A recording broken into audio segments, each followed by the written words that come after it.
So the session today is, we have got a chat. Is there someone that potentially can't hear? Is it fine? I don't have video or mic.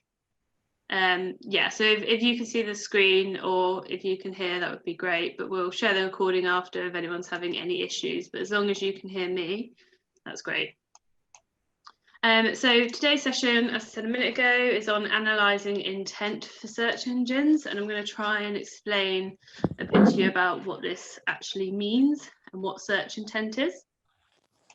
So just a bit of what we're going to go through. So we're going to explain what search intent is and why it matters today if you've got a website, and a recap of the 4 types of search intent. Now, if you've joined any of the other previous sessions, you probably would have remembered us talking about the different types of search intent in a keyword research session, but this one's going to go into more depth. And then I'm also going to go through how you interpret search intent, so how you find search intent yourself or without being an SEO, for example, and how you optimize your website for search intent if you have a website. So essentially what search intent is it almost not replaces, but works alongside keyword research. So keyword research is, I suppose, underpins your search engine optimization of your website. So if you're getting a website and you want to rank in Google or Bing or any other search engine, you need to do keyword research and you need to optimize your site for those keywords. Now, back many years ago in SEO, the easiest way to rank well was to optimize your site for keywords, and you could even stuff your website with keywords and you'd do really well. The more keywords, the higher you ranked. But today that's a black hat SEO technique. You can't do that anymore, and it just generally doesn't work. It's more about search intent optimization as well as keyword optimization. And by search intent, it's basically understanding the reason behind a keyword and why someone's searching that keyword and the information they want. So the intent behind the query, the keyword, however you want to call it. So for example, why did someone make that search? Do they want to buy? Do they want to learn? Or are they trying to just find a particular website, for example? So why does search intent matter? Basically, because you'll see this everywhere. If you ever look online at anything to do with Google or what Google's saying, it's all about providing users, so people going to your website, with the most relevant result for their query. And essentially, if you're looking to invest in SEO, or if you want to rank in Google or any other search engine in 2020, or it's pretty much 2021 now, if you want to rank in 2021, you need to be the most relevant result for the query. And I always say this to business owners: you can't just have on your site what you want to have on the site, because your reflection of what you want is going to be very different from what users want. So yes, it's your business, and yes, you have things you need to promote and things you want to say about your business, but you also have to include information that someone that is looking for your services might want to know. And that can sometimes be a bit difficult if business owners don't want to put certain information or don't want to talk about certain things on their website, but they're actually relevant to what they are offering. So I would always say try and be open-minded about the content you need on your landing pages. And so essentially that means you need to create content that aligns with search intent. If you have a page and you have the keywords you want to rank for that page, if the intent of that keyword is not what you're showing, you're not going to rank well. So I'll give you some more information on that shortly about what I mean by that. Any questions, by the way, put them in the chat and we'll hopefully have some time to go through them after. But I'd also recommend Googling about search intent, because it's actually a relatively easy search engine optimization technique, I would say. It's not one of those technical things that you need necessarily an SEO person to do. Yes, it's a lot easier if you work in SEO to know how to optimize a page, but anyone can just have a look at what queries or what sites are ranking for particular queries. So as I said, relevance is all about being relevant to the query. And any keyword research includes intent research. So don't just go and get a list of keywords. I think we've given people a few keyword tools before. If you go and get those keywords that you think you need to rank for your website, once you've done the keyword research, then use those keywords to do intent research and understand what people potentially are looking for as a result of that keyword. So if your keyword is plumbers Brighton, and you're a plumber in Brighton, search plumbers Brighton into Google and see what types of results are ranking. Is it plumber pages? Is it plumber businesses? Or is it information about plumbing? I know, just saying this now, that if you search plumbers Brighton, it will be the local results and it will list a load of plumbers from different websites. It won't be an informational query, because you know that if someone's searching plumbers, they're actually probably looking for someone near them. Whereas if they're searching, why is my sink leaking? They're actually searching for information, probably, not a plumber. That's what it is. It's pretty simple. So now I'm going to go through the 4 types of search intent. And this information actually comes from Google. I think Google maybe calls it something slightly different, but this is what Google defines as intent. So the information I'm giving you now, you should really pay attention to, because it does actually, it's not one of those search engine things that people have just made up. It's actually, I suppose, a thing that has come from Google, that there is intent and there's different types of intent. So the different types of intent, there are going to be crossovers and there are going to be a few things that might not fit in, but broadly speaking, there's informational, and I will share the slides if anyone wants them afterwards, but there's informational, navigational, transactional, and commercial. So from these, you might know kind of what I mean by this, but I think there might be a few where you're not too sure. So informational, this is quite clear really. Someone is looking for information. They're looking for either an answer to a simple question. So the easiest one to give you an example of is if someone searches weather today, what's the weather, or what's the temperature in this location? And in Google, you'll get a thing saying, you know, this is the weather forecast for today. So they're just looking for answer to that simple question, essentially. But they might actually be looking for really a much longer, more in-depth answer. And that's where sort of the content or the blog content and the articles on your website might come in use. So we've got a few examples here. How to carve a pumpkin. So this was around Halloween. Champions League fixtures, and I'll show you an example of an informational result from that query there, or who is Jessica Adams. So these are some queries that I took that were trending at the time of creating the presentation on Google Trends. But here's an example of what comes up for an informational query. So informational queries will have different types of results that will show up in Google. My internet's just showing as unstable. Can everyone still hear me? Yeah, good. Perfect. That's always good when that comes up on your screen, isn't it? So for Champions League fixtures, if anyone likes football, I don't watch it, but my partner does.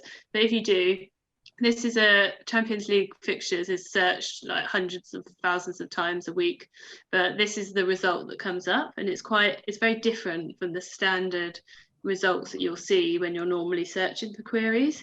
But this is more and more frequent now that Google is showing different types of enhanced search results. So you might see these called rich snippets, featured snippets, knowledge graphs, but essentially they're enhanced results that look different from the standard listings that you'll see where it's got the URL, the title and the description.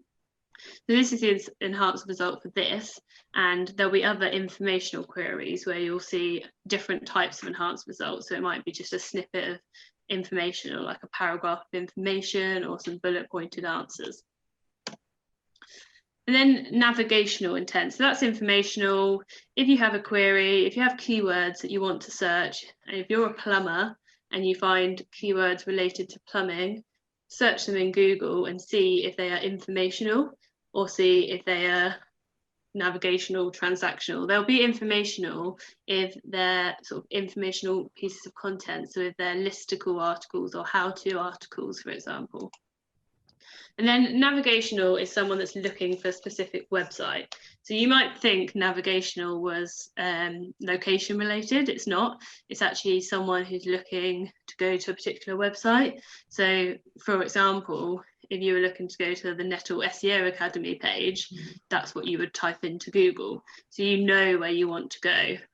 If you're looking for BBC recipes, that's what you type in. So essentially, you could say it's a branded search. So it's someone looking for the brand or the business. And that's really simple. And ideally, you would always come up at the top. If you've got a business name that's, I suppose, unique, it can be a bit difficult if your business name is exactly the same as another thing that might go up higher in Google. For example, if your business was called Apple, you're probably not going to appear above Apple, but it might be Apple something else, and then you would appear above. So it's also important in search engine optimization to actually optimize for navigational queries, so your branded queries. People don't always realize that, but the amount of businesses we speak to that can't seem to rank well for their actual own business name is quite common actually, and there's quite a few ways that you can optimize for that. I'm sure we'll go through that in another session though. And then transactional, so this is a query where someone's clearly trying to make a purchase. So they probably know what they want to buy, but they're just looking for somewhere to buy it from. So I think the PlayStation 5 is coming out soon. So if someone Googled buy a PlayStation 5, you know they want to buy it, they're just looking for the place that they can buy it from. Or ordering face masks, which is quite a common one at the moment. You know someone wants to order face masks, they're just trying to find the place to get them from. These are really good queries to try and rank for, because actually you're probably targeting someone that's actually further down the funnel and ready to buy. So it can be better to target people that are ready to buy, but equally these keywords can be more competitive.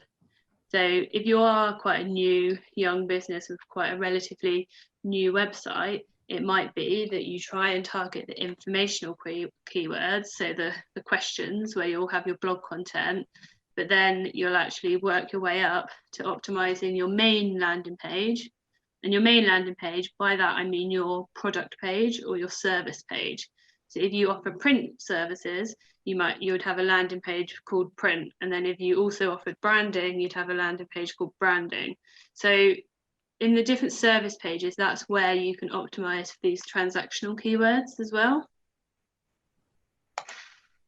And then finally, commercial. So this is where the person that's searching is looking for a specific product, but they don't know which solution is right for them. So they're probably looking for reviews and comparisons. Now, I expect everyone on this call does this quite a lot, but you just don't realize. So when you search car insurance comparison, compare home insurance, and you go and compare the market. So those sorts of websites, comparison websites or aggregator websites, are really common for these commercial keywords where people want to weigh up their options. Good example is if you're looking to build a website and you don't know whether to do it on WordPress or Shopify, quite a lot of searches are, WordPress versus Shopify. So one thing that you could do here, some people don't agree with it, some do, but you could do a page that reviews you against your competitors potentially. Why are we better than everyone else? That can work quite well, and then you can even end up ranking for your competitors' keywords, which they won't like, but it is an option. I've done it before. And then commercial plus local. So this is probably going to be really relevant to a lot of you on this call if you are a local business targeting a particular area. So a lot of these will have commercial intent. So it is someone that wants to buy and they're looking for somewhere to buy from or looking for somewhere to go, but they're looking in a specific area. So near me searches, very common. Also, to rank for near me searches, you don't need to stuff your site with near me.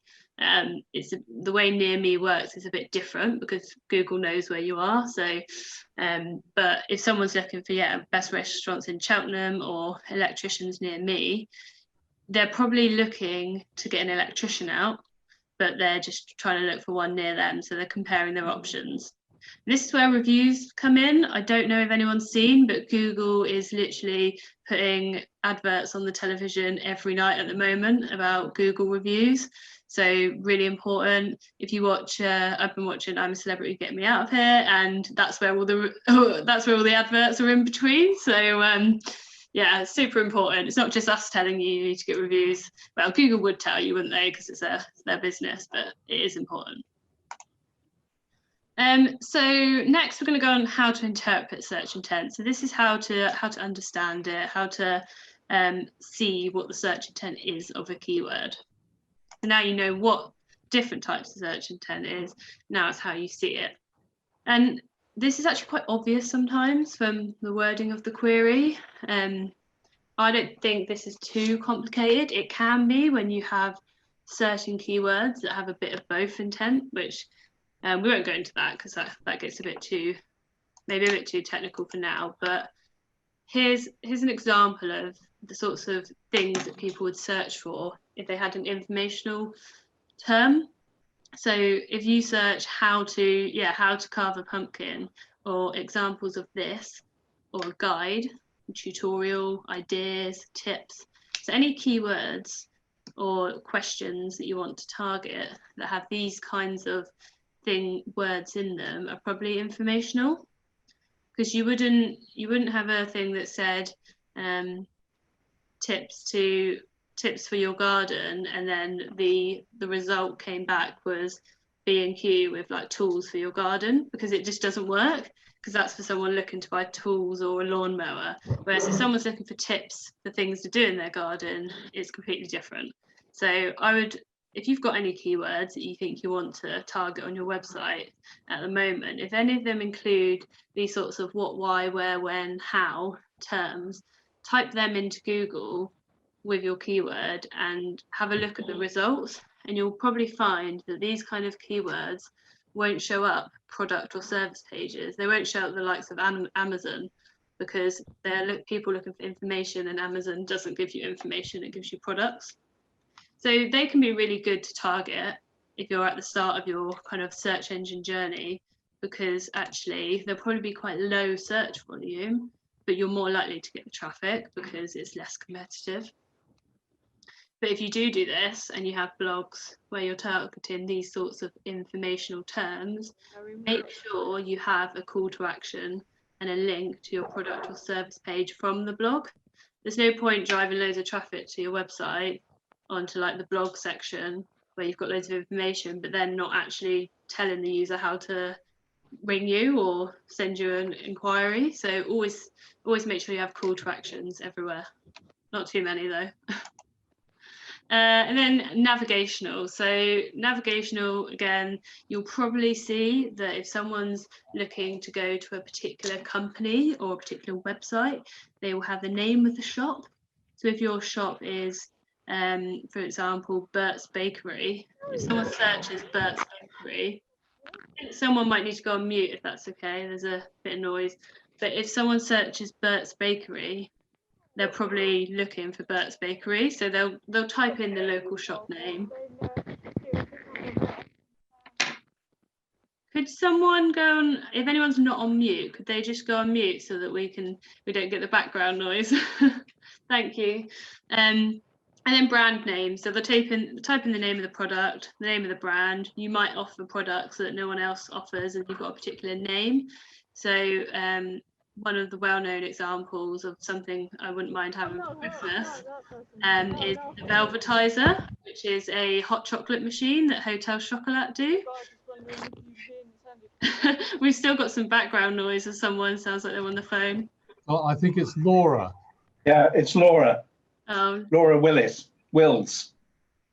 Oh, I think she's muted again now, so that's good. No. One sec, I'll see if I can do it.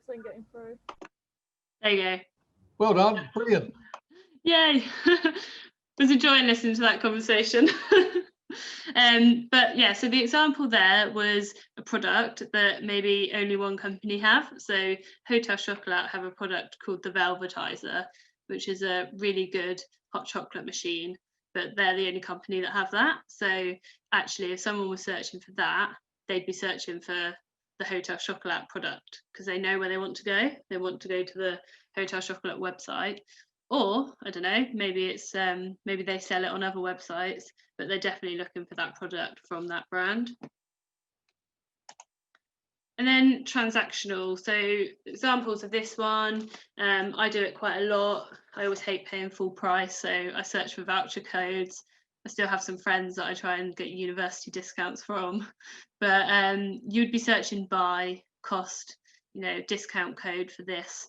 So anyone looking for discount codes, anything, if you have a keyword that has, you know, discount code for ASOS or a particular company, you're looking to buy. You just want you want a bit of discount, or you want somewhere to buy it from, and you're considering your options. An example from a local example would be like, I've got an example of that in a minute in a bit more detail. But if you searched Bath car hire, you're looking to hire a car in Bath, so you've got the word hire there, but also the location. So that's transactional and local. Try and optimize for these keywords as well if you can. So if you've got a business, could you try and offer some deals? So could you try and do deals on Black Friday? And then if someone's searching for deals in the local area relating to something you offer, you might rank well for that. And then commercial modifiers. So again, these are people looking to buy, but they're looking to compare their options. So any query would have reviewing, so looking for reviews of electricians, or size, series, so the type, or cheap, compare. Best is a good one as well. Often people search best nowadays. So use these keyword modifiers in your keyword research. So whatever your business is, if you are, for example, a plumber, start trying to type in things into your keyword research that's like best plumber, and then see what comes up, and then start optimizing for that as well, rather than just optimizing for the keyword, because then you're optimizing for intent. So a few tools here, if you want to note them down. We can also send them through when we send the slides, and there'll be a recording of this as well. But you can find informational keywords. So these are the ones where people are looking for information to help build up the content of your website. We've had a few questions before about whether like a one-page website can rank well. It's not to say it can't, but I think it's going to be quite difficult.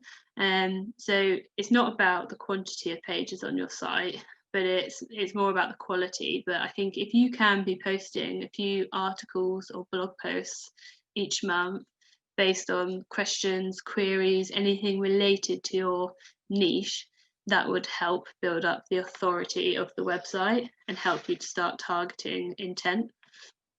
So people also ask solve.com, Answer the Public, Reddit, Quora, so different forums where people ask questions, for example. There's so many free research things out there. You can also just look generally at the Google search results and see what comes up there. There you go.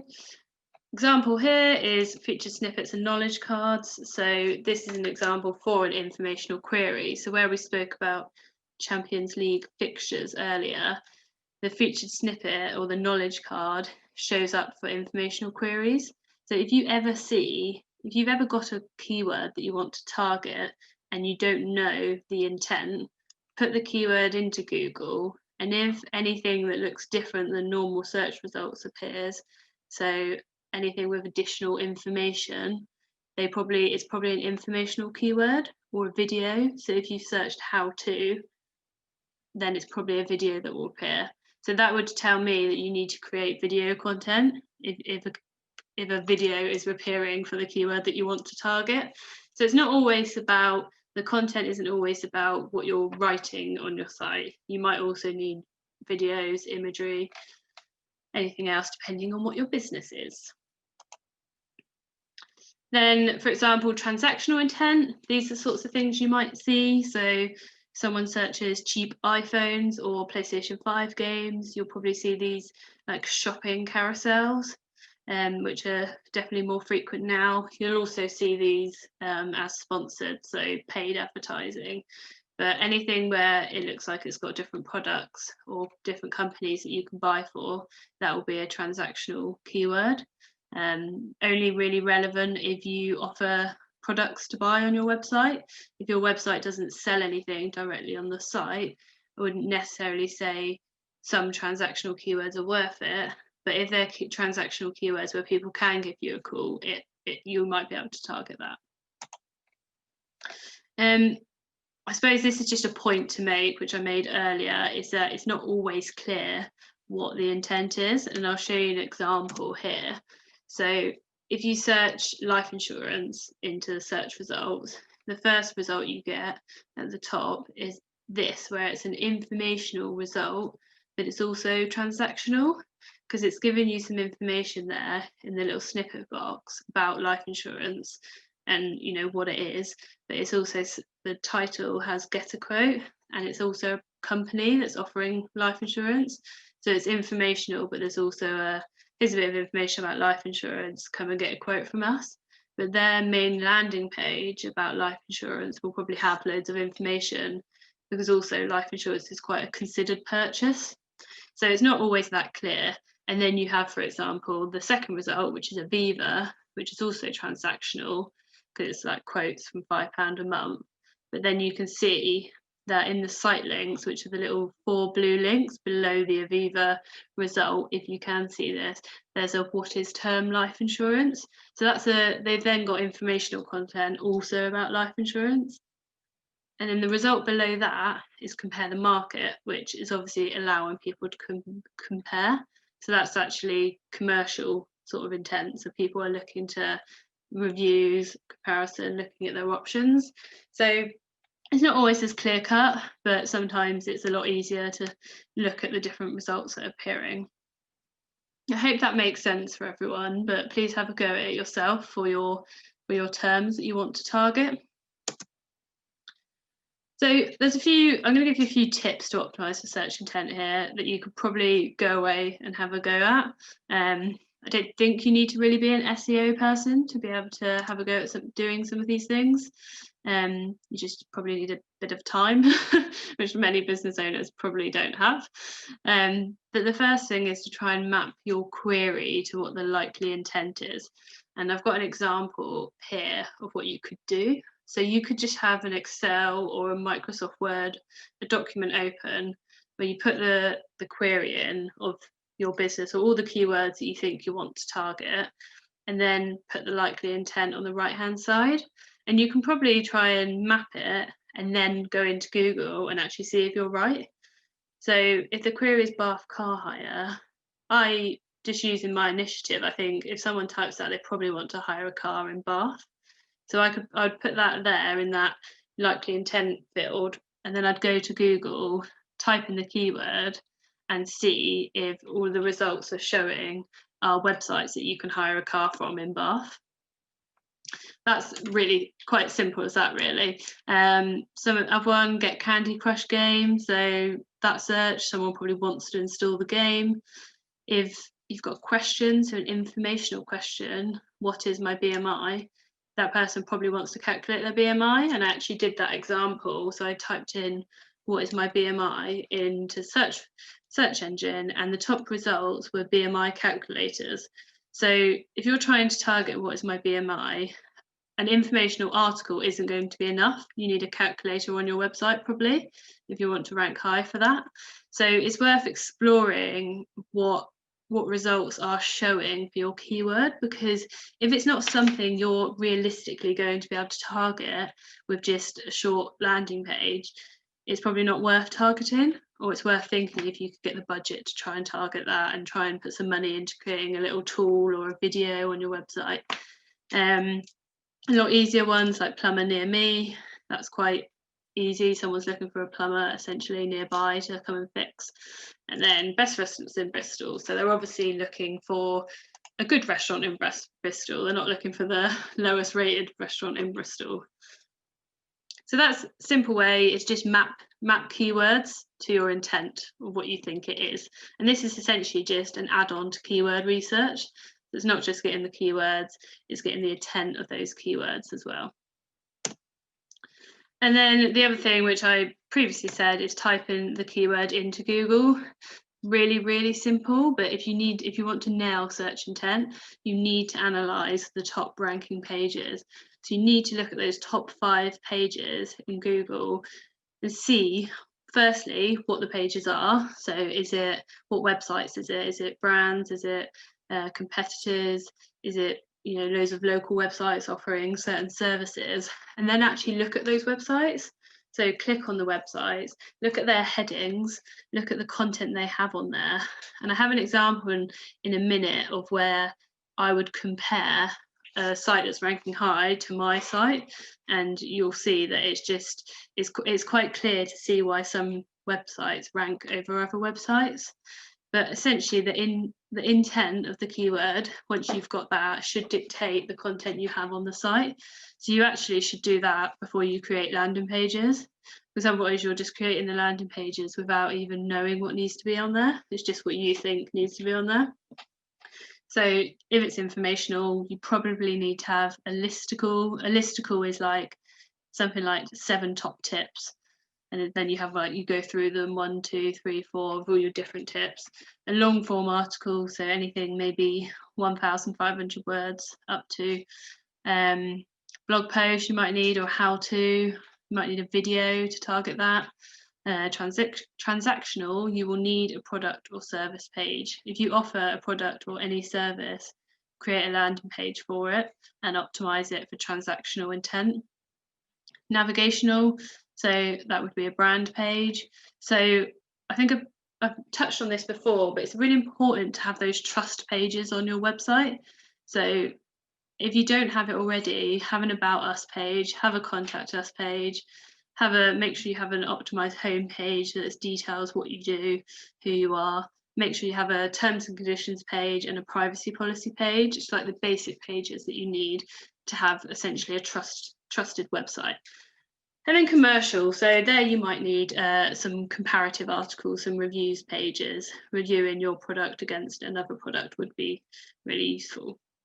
And then just an example, if the top 10 results for the keyword that you're searching are product pages, don't then go and create a blog post on that keyword, because you're probably not going to rank. You probably need to create a product page or service page. I feel like I've done a lot of talking, starting to get bored of my own voice now. The joys of having no co-presenter. Here's an example of a informational query, so the best weight loss products. And this is a listicle. So what I was talking about for listicles is you can see the first thing that appears is Healthline, and it's 12 popular weight loss pills.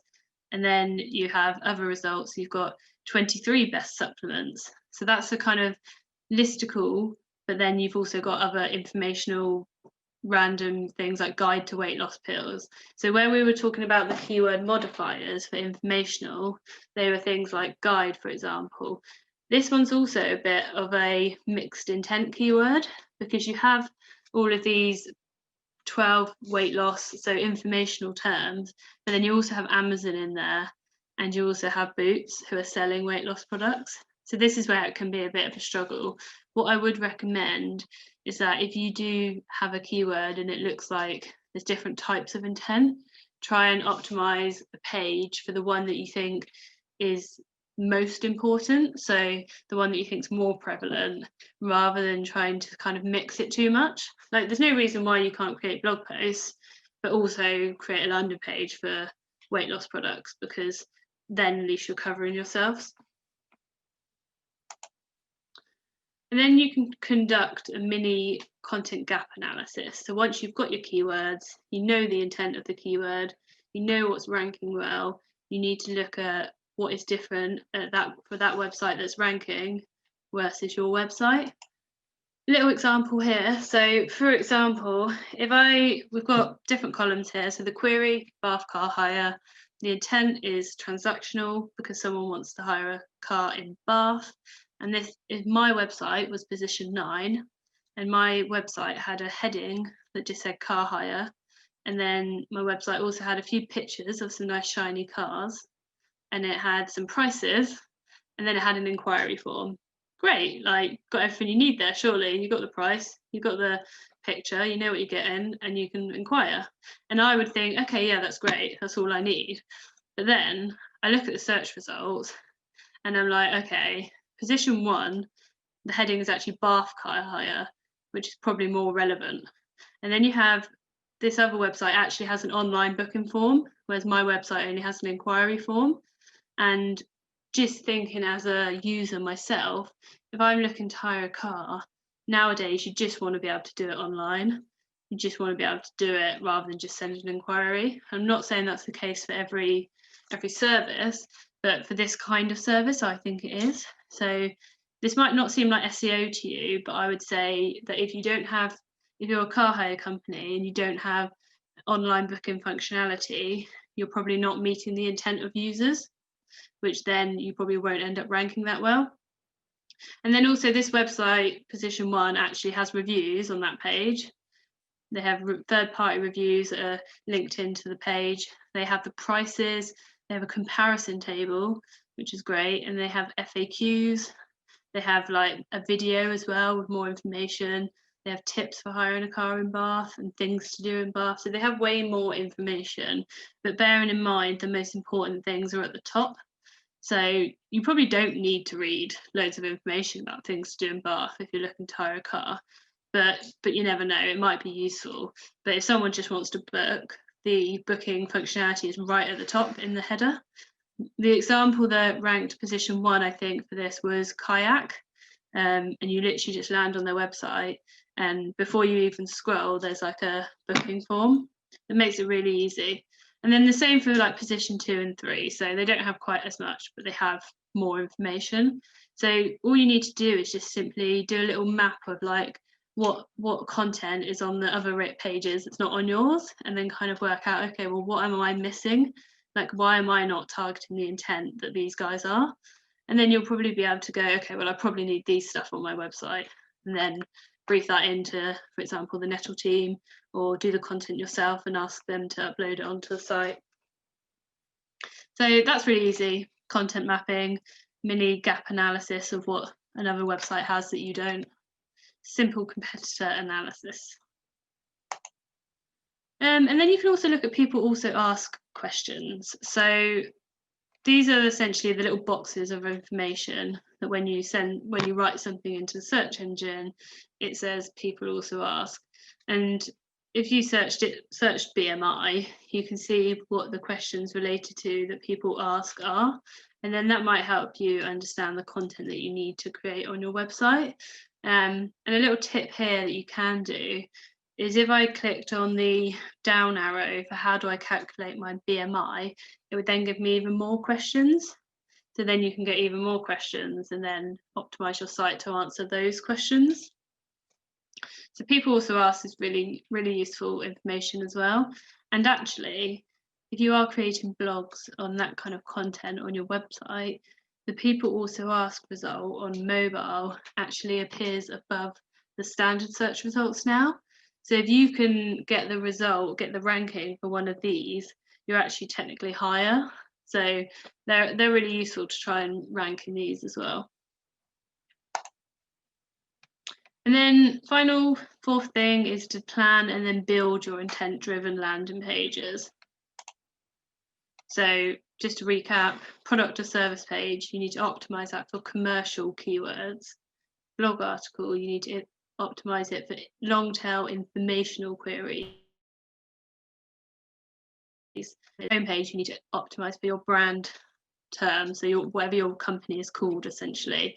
And then contact us pages, you need to, this should be naturally optimized for the name of your company, or website should.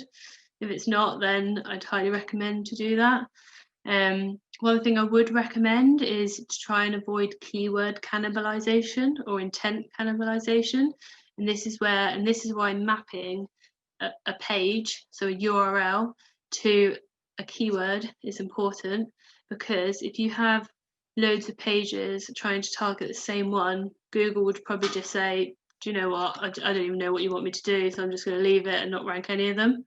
Or you might see that you have 2 pages of your site appearing in the search results, which you might think is good at the time, because you're like, well, we've got more real estate, there's 2 pages, but actually in the long term you'll probably end up worse off, because you're better off having the power of 1 page than 2 lower quality pages that are trying to target the same keyword. So what about keywords with multiple intents? Went through this earlier, but essentially use your judgment to decide what intent is most likely, optimize that page really well for that one intent, and then monitor the pages, the search result changes, and see if anything changes, see if the sites that are ranking really well, see if Google's understanding of intent changes. Now, Google's algorithm is changing every day, and Google's also learning the intent behind certain keywords. So it's not always going to be as clear cut, but if you can see if your landing page starts to rank well for a particular intent, then great. If it doesn't, you might need to make some changes. But the best thing you can do is try and then keep an eye on keep an eye on the search results, keep an eye on what's appearing, and keep changing. Big piece of advice as well is don't leave your website static. Don't create a landing page and then go, yep, done now. Don't look at it for 5 years, because the way people search for things changes. So there is like voice search now, for example, which people are using. I don't think that's a massive thing for anyone here to worry about yet necessarily. I think if your site is optimized well for Google searching, so people writing it into their mobile phone or whatever, then you'll probably do well in voice search anyway. So you don't necessarily need to do anything separate for voice search at the moment. So just to recap, I think we're doing pretty good for time actually, but always include intent research in your keyword research. Always use keyword modifiers in your keyword research. Map your query to your likely intent, and then type your query into Google and make sure you analyze the search results and see what else is there. And then go like 1 step further and do a mini gap analysis of what you have on your site versus the people that are ranking higher than you. And then also look at the people also ask questions, and then build your intent-driven landing pages. This might seem like quite a long process, but it could probably be done pretty quickly. But most people just go straight to building the landing pages, but you'll probably benefit way more from doing all of this research first. But if you don't have time for it, there's no reason why, if you have a package with Nettle, there's no reason why the SEO team and we can't look at doing this for you. Cool, I think that's everything. So if anyone has any questions, feel free to come off mute, or if there are any in the chat, I'll just stop sharing my screen and then take a look. Stop share. Are there any questions at all, or are we all good? I have a question. Yes. Hello, Mike. Yeah, hi. You said that Google's algorithm is changing every day. Yep. And it's learning. So would I be right in thinking that for intent, it's learning context? Yep. And would I also be right, the reason why it's changing is because basically it's using AI to help it?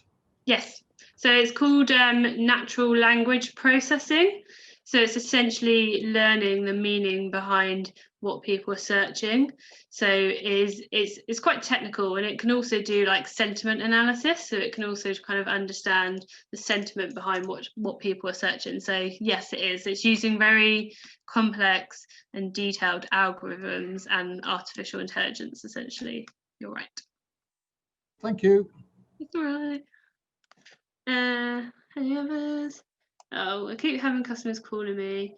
Oh yeah, yes, you can rewatch the video. It will be on the Nettle website on / Nettle Academy, I think it is, or Nettle SEO Academy. And then also you can probably get the video sent to you after as well. Lots of information.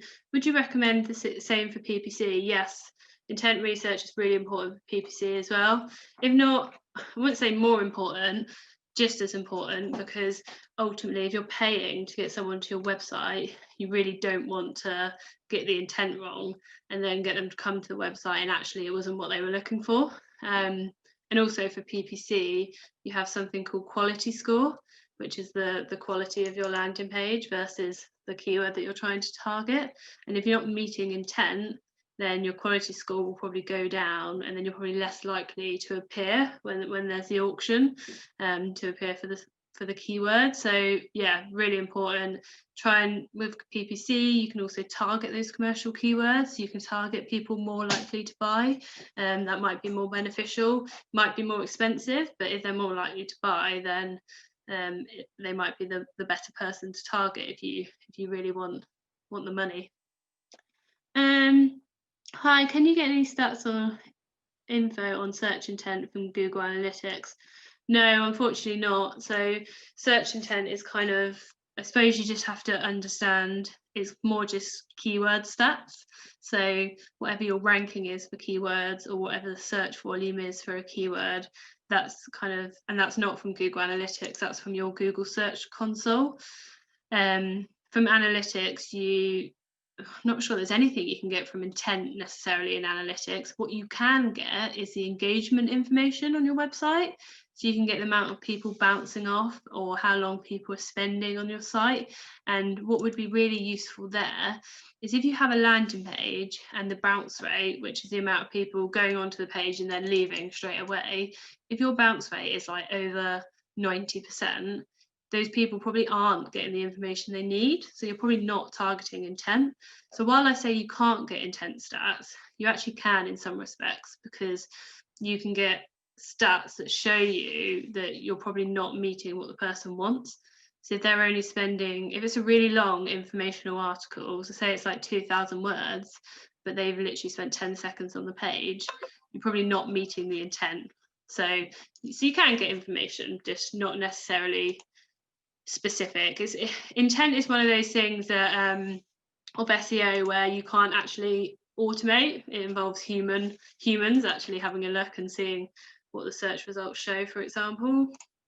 Over 1 second, so it just popped up on my screen. You mentioned about checking Google a lot. What about other search engines? Yes, so Bing, I would say, is the other major search engine. There are a lot of search engines out there, like DuckDuckGo, which is like a privacy conscious search engine.